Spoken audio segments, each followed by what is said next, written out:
मैं हूं आपका होस्ट अजय यादव लेकर हाजिर हूं अपना खास प्रोग्राम बॉलीवुड स्यापा। इस प्रोग्राम में मैं बात करता हूं बॉलीवुड में इन दिनों हो रहे एक स्यापे के बारे में, तो वहीं कई सारे स्यापों के बारे में आज मैं आपको बताने वाला हूं। पहले आपको ये बता दूं कि ये स्यापा जुड़ा है बॉलीवुड की सबसे बोल्ड एक्ट्रेस में से एक ईशा गुप्ता को लेकर। जी हाँ, ईशा गुप्ता वैसे तो कम फिल्मों में दिखाई देती हैं, लेकिन जिन भी फिल्मों में दिखाई दी हैं वो दर्शकों ने उनको काफी पसंद किया है। ईशा गुप्ता का अपीयरेंस दर्शकों को इतना पसंद आता है कि एक के बाद एक ईशा गुप्ता के फोटोशूट्स वायरल होते रहते हैं। लेकिन फोटोशूट्स की अगर मैंने बात की है तो आपको ये भी बता दें, इन्हीं फोटोशूट्स की वजह से ईशा गुप्ता कई बार ट्रोल का शिकार भी हो जाती हैं। खैर, हाल ही में ईशा गुप्ता पहुंची हैं प्रेस मीट में नमस्ते अमेरिका की। यहाँ उन्होंने काफी सारी बातें की हैं, लेकिन सबसे पहले मैं बात करना चाहूंगा ईशा गुप्ता के लुक पर। जी हाँ, जहां अपनी बोल्ड फोटोशूट्स को लेकर काफी ज्यादा खबरों में बनी रहती हैं ईशा गुप्ता, लेकिन इस बार वो साड़ी में दिखाई दी है काफी सिंपल अंदाज में। जी हाँ, काफी सिंपल अंदाज में उनको देखा गया। लेकिन ईशा गुप्ता यहाँ पर अपने बोल्ड अंदाज से हटकर जो साड़ी वाले अंदाज में दिखी है, इसके पीछे के कई राज छिपे हैं। क्या राज हैं ये देखिए हमारी वीडियो के जरिए। हाल ही में ईशा गुप्ता को देखा गया है नमस्ते अमेरिका की प्रेस मीट में, जहां उन्होंने मीडिया के साथ काफी सारी ही बातें साझा की हैं। जहां उन्होंने ये भी बताया कि वो साड़ी नहीं पहनना चाहती थी, फिर भी उनको साड़ी पहना दी गई। जी हां, अपनी बोल्डनेस को लेकर चर्चाओं में रहने वाली ईशा यहाँ साड़ी में दिखाई दी। खैर, इसी के साथ ही उन्होंने माँ बाप को लेकर एक काफी शर्मनाक बयान दिया है। आखिर क्या कहा ईशा गुप्ता ने, आइए आपको सुनाते हैं। एक तो मैं थैंक यू कहना चाहूँगी मिस्टर अतुल को और मिस्टर बजाज को कि इन्होंने एक ऐसा एनजीओ जो है इनका ऑर्गेनाइजेशन नमस्ते इंडिया जो चला रहे हैं। दूसरी चीज़ mister Edward, welcome to him and his wife Cynthia to India. And बातों को इसलिए भी सुन रही थी, आप लोगों को पता है थोड़ी पॉलिटिकली मैं इनकरेक्ट ज़्यादा होती हूँ, पॉलिटिकली करेक्ट बहुत कम होती हूँ। मगर जो सबसे अच्छी बात मुझे लगी, मैंने वही अभी एडवर्ड को वेलकम करते हुए यही बोला, अब वो ज़माना आ गया वापस जब जो हम किताबों में पढ़े थे, वॉर, हम we are living in a world कि अभी कुछ पार्ट्स में वॉर हो रही है और झगड़ा हो रहा है लैंड के लिए और लोगों के लिए।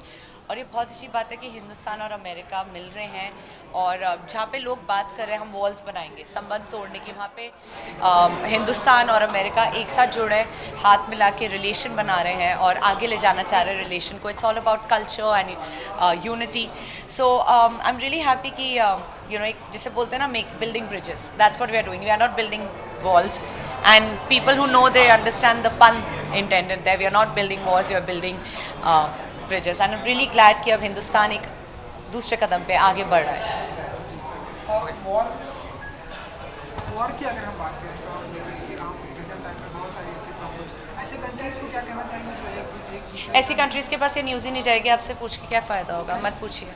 ओके मैम, इंडो अमेरिका का जो कोलैबोरेशन है, तो boost of the art and culture, उसके बारे में क्या कहना चाहेंगे? ये आर्ट, कल्चर, स्पोर्ट्स, एजुकेशन, हर चीज़ को मिला के है।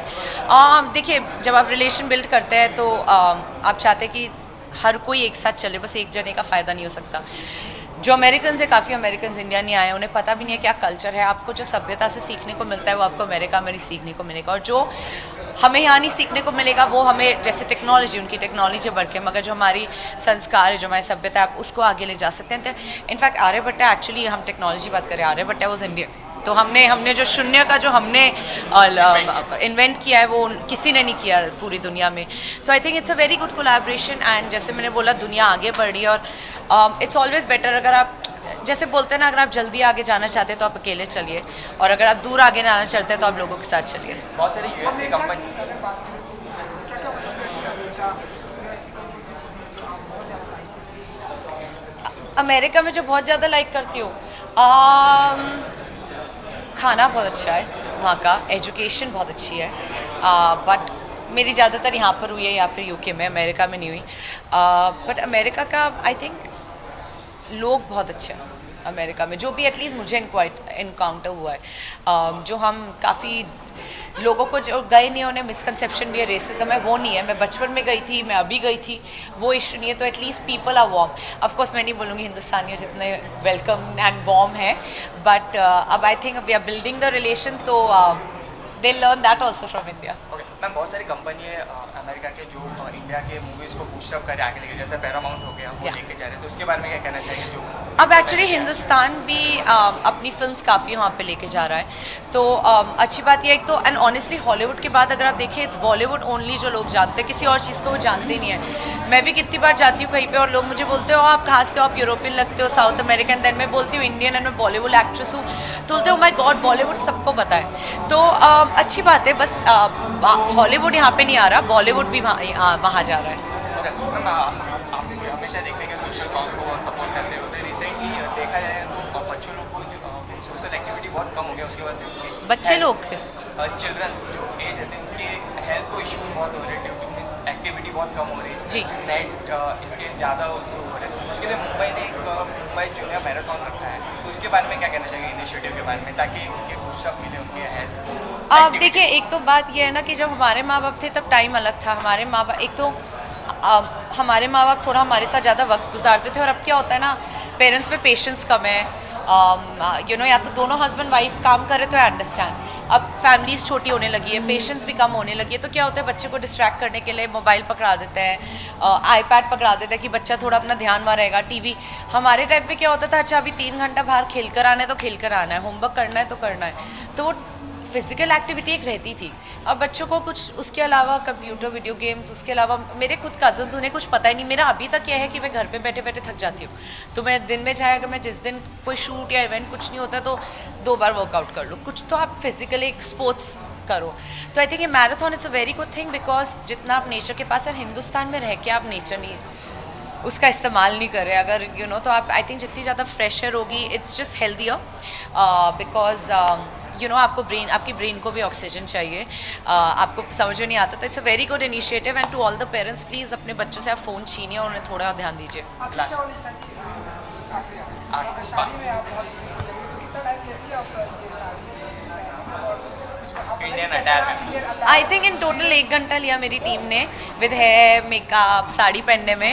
सो थैंक गॉड मेरी शादी पे भी बल्कि ये लोग हेयर मेकअप करेंगे, वरना मैं नहीं पहन सकती साड़ी। लास्टली आपने बादशाहों में देखा, आपको बहुत ही अप्रिशिएट किया जी। गया। नेक्स्ट कौन से पाइपलाइन में you have heard that you are doing Aankhen 2 and Hera फेरी 3? वो दे आर गोइंग इन 2017 है ना, 2018 समर में they are going, but I am starting one another project in February, but you will hear the announcement soon. So Feb में अभी we are starting, but आंखें और हेरा फेरी में अभी टाइम है।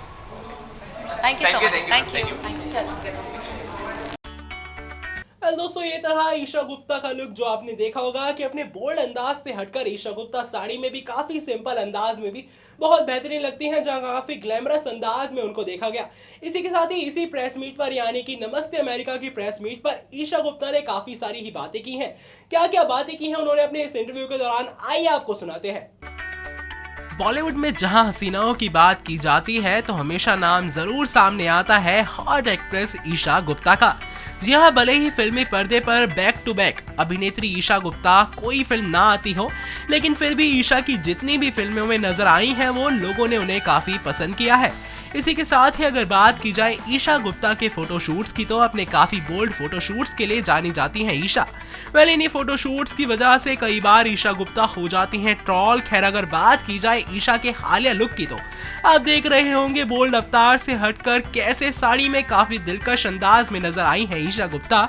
जी हाँ, देख पा रहे होंगे आप नमस्ते अमेरिका की प्रेस मीट में दिखाई दी है ईशा, तो वहीं इस बात में कोई भी दो राय नहीं है कि ईशा साड़ी में भी काफी बेहतरीन नजर आती हैं। तो ये जवाब है ईशा के उन सभी ट्रोलर्स का जो कि ईशा को उनके लुक के लिए अक्सर ही ट्रोल किया करते हैं। वैसे आपको ये भी बता दें कि ईशा के न्यूड फोटोशूट पर ट्रोलर्स ने काफी सारे भद्दे कमेंट्स भी किए थे, जहां कई सारे भद्दे कमेंट्स पर तो खुद ईशा गुप्ता ने ट्वीट करके धज्जियां उड़ाई थी ट्रोलर्स की। दोस्तों, देखा होगा आपने कैसे अपने साड़ी वाले अंदाज में काफी बेहतरीन नजर आई हैं ईशा गुप्ता। इसी के साथ ही आपने ये भी सुना होगा कि ईशा गुप्ता ने यहाँ पर क्या बातें की हैं। आपने ये भी सुना होगा कि ईशा गुप्ता नहीं चाहती थी कि वो साड़ी पहने, लेकिन फिर भी उनको साड़ी पहननी पड़ी। इसी के साथ ही उन्होंने ये भी बताया कि कैसे माँ बाप आजकल थोड़े से केयरलेस हो गए हैं। जी हाँ, उनके पास टाइम ही नहीं है, या तो दोनों जॉब करते हैं, अगर दोनों जॉब भी नहीं करते हैं तो बच्चों से बचने के लिए उनको फोन पकड़ा देते हैं, जिस वजह से माँ बाप और बच्चे का थोड़ा सा इंटरेक्शन कम हो जाता है, दोनों के कोऑर्डिनेशन में काफी कमी आ जाती है। ये भी ईशा गुप्ता ने खुद ही बताया। तो दोस्तों, ये था मेरा आज का स्पेशल प्रोग्राम बॉलीवुड स्यापा, और स्यापा था ईशा गुप्ता का बोल्ड फोटोशूट, जिसको मैंने आपको बताया रिपोर्ट्स के जरिए, लेकिन ईशा गुप्ता यहाँ साड़ी में नजर आई, काफी सिंपल अंदाज में नजर आई, ये भी आपने देखा होगा प्रेस मीट ऑफ अमेरिका नमस्ते अमेरिका में। तो ये था मेरा आज का प्रोग्राम बॉलीवुड से आपा। बॉलीवुड की तमाम खबरों के लिए देखते रहिए हमारा चैनल नेक्स्ट 9 न्यूज।